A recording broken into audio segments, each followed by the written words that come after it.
Nouvelle vidéo pour les passionnés de CNC ou pas. Du coup aujourd'hui je montre comment je vais faire la cutboard sur ma Stepcraft D600.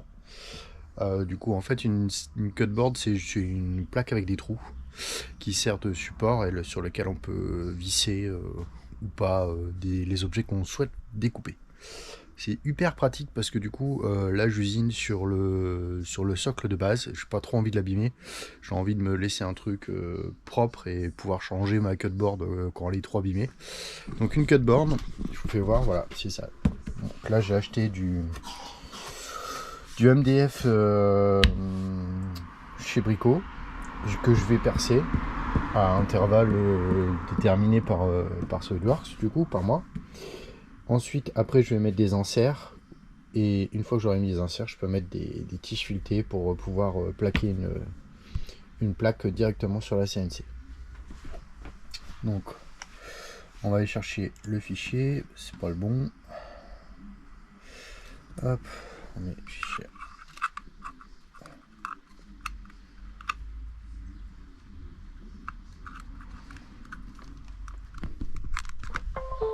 Voilà. On va les fichiers. On a un fichier qui s'appelle cutboard. Et ensuite, le but du jeu, ça va être de placer le 0 ici, exactement. Vous voyez, hein, j'ai déjà fait des erreurs. Donc on corrige, on se met ici. Donc ce qu'on fait, on bouge la CNC.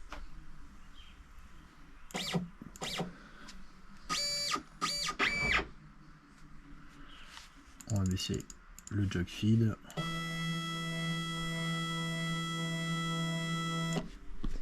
Et là, le but du jeu, ça va s'approcher au maximum du truc. Je vous montre. Hop.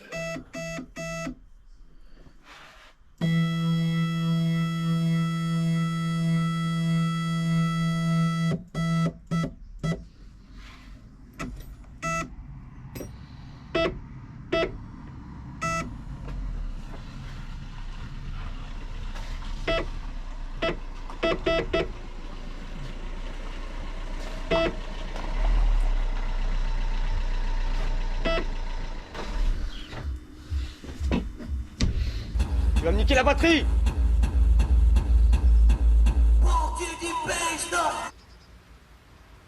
Mets la cassette de décibels, tu fais claquer un coup et c'est tout. Là, tu vas me niquer les batteries.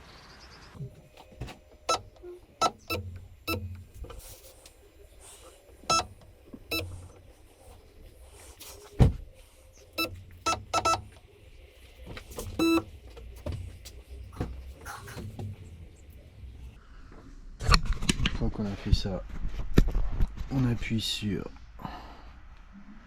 0 all et on va lui faire un petit toucher avec la sonde.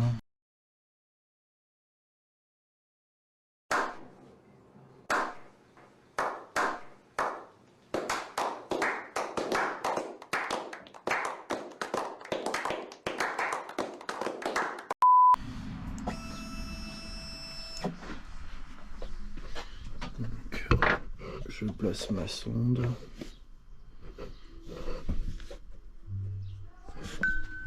J'appuie sur TLS Tool Lens Sensor.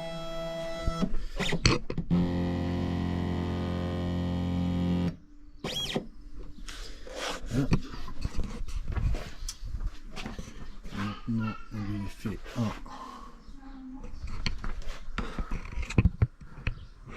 go to 0. Et voilà, on est pile poil au-dessus. Et maintenant, on va pouvoir lancer l'usinage. Donc on lui fait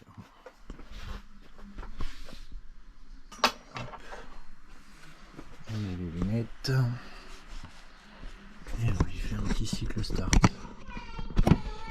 Hop, hop, hop, hop. Et on fait let's go.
Donc, voilà, c'est terminé.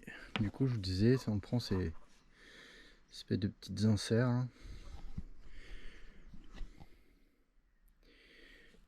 Et on les met dedans avec un marteau, on appuie, après on retourne. Je retournerai ce truc là, et une fois que j'ai retourné ça, ben en fait je peux mettre des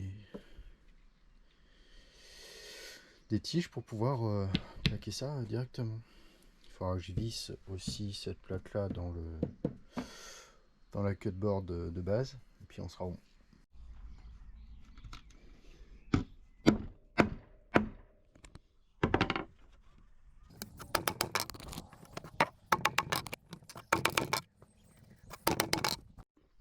Donc voilà ce qu'on obtient quand on a mis tous les inserts. Vous voyez, une belle plaque. Et ce qu'on va faire, c'est qu'en gros, j'ai acheté des boulons de la taille. Et en fait, ce qu'on fait après quand c'est posé sur la table, c'est qu'on peut venir faire ça. Il faudra que je fasse des cales et du coup on pourra mettre une pièce au-dessus et la caler avec les 3-4 côtés autant qu'on veut. Et ça me permet d'avoir quelque chose, un support propre quoi, que je peux abîmer, que je peux renouveler à l'infini. Enfin, je peux faire ce que je veux avec ça. Donc voilà, c'était l'objectif de la cutboard. Donc, je vous fais voir après comment je la fixe du coup sur la CNC et puis je pense que demain je pourrai travailler avec. Voilà les amis, la cutting board est installée. Donc demain il va falloir que je fasse des pièces. Vous voyez, j'ai mis des vis pas trop profondes, ça fait la hauteur de ma plaque plus un petit peu ici, donc on ne touche pas à l'électronique qui est en dessous de la CNC. Et puis ben ouais, comme je vous disais, il n'y a plus que des pièces à faire pour pouvoir mettre ça dedans et puis pour pouvoir plaquer l'objet à usiner quoi. Et puis on va être pas mal. Voilà. Si vous avez des questions, surtout pas hésiter à me les mettre en commentaire. Et puis si vous voulez que je vous partage le fichier pour votre CNC, si vous avez la même, il n'y a pas de souci. Moi je peux vous envoyer ça, je peux mettre ça dans un drive ou quoi que ce soit. Et puis ouais, je vous dis, si vous avez des questions sur CNC ou pas, ou modding, comme ça, faut pas hésiter, vous mettez ça en commentaire et puis j'y répondrai. À plus.